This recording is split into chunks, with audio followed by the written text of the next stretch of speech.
Hello and welcome to Tau Capes. I'm Cody Nestor. My co-host Todd Hill couldn't be here today. He's actually having to attend a company-mandated sexual harassment seminar. The less said about that, the better. But I'm here today to talk about Solo Leveling Season 1. Spoilers are ahead.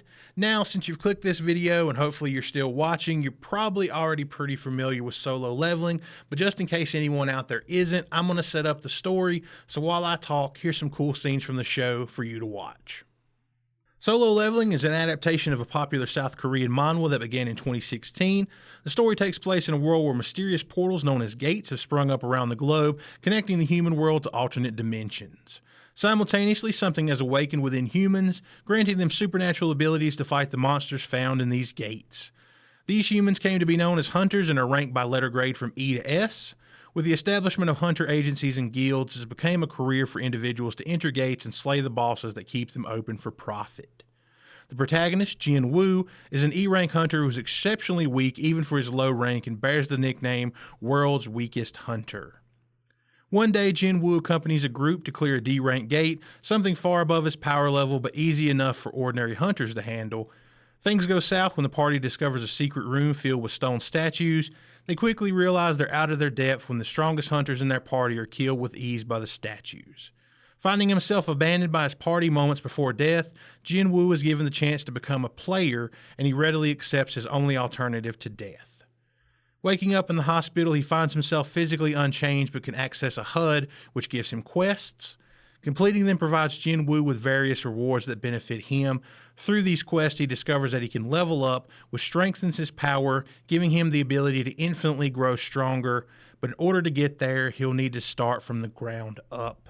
And this sets our premise and sets the stage for the 12 episodes of Season 1. So the big question is it any good? And the simple answer is yes, but you may need to temper your expectations just a little bit. So let's talk about it. Fan reactions to this show have been mixed. Some praise it as one of the best animes in recent years, while others claim it's an extremely overhyped mess with an edgelord protagonist. And like most things, the truth probably lies somewhere in the middle. If you're looking for a meaningful narrative with depthful characters who grow and change over time, this might not be the show for you. This is a power fantasy. What you see is what you get.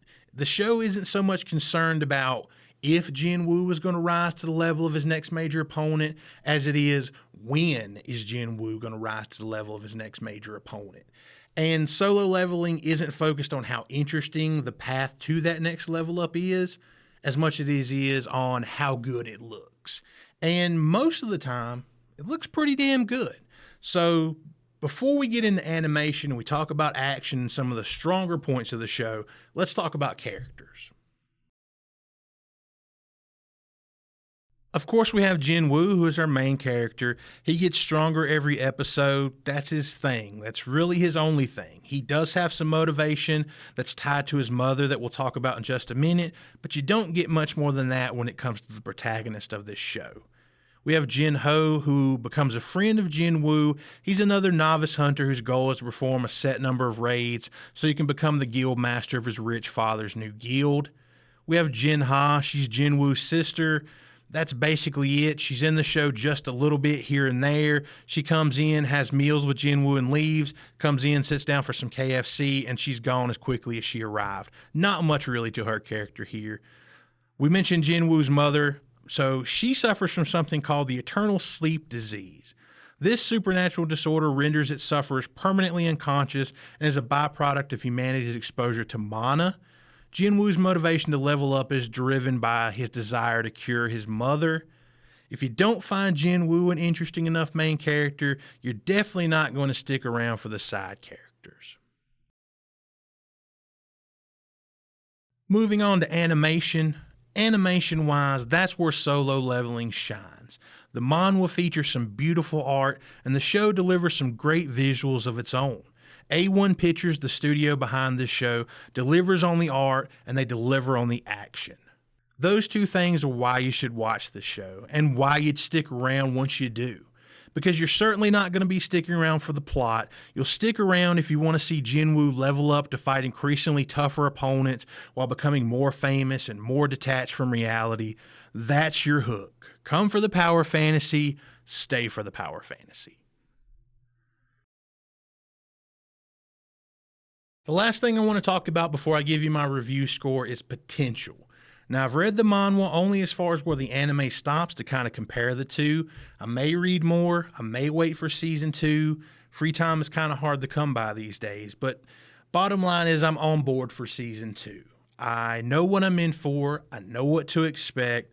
I want to see Jinwoo get more powerful and more egomaniacal while fighting more and more powerful enemies. If you're okay with that exchange from the show, then I would recommend that you give Solo Leveling a watch. For me, overall, based on our rating scale, I give Solo Leveling a 7 out of 10, which ranks it as good. If you enjoy the show, please consider leaving a like on the video and subscribing to the channel. If you'd like to get in touch with us on social media, we are at Talcapes on YouTube, Twitter, and Instagram, Talcapes Podcast on Facebook, and you can also email us at talcapespod@gmail.com. Talcapes will return. I want to thank you so much for watching. Until next time, bye guys.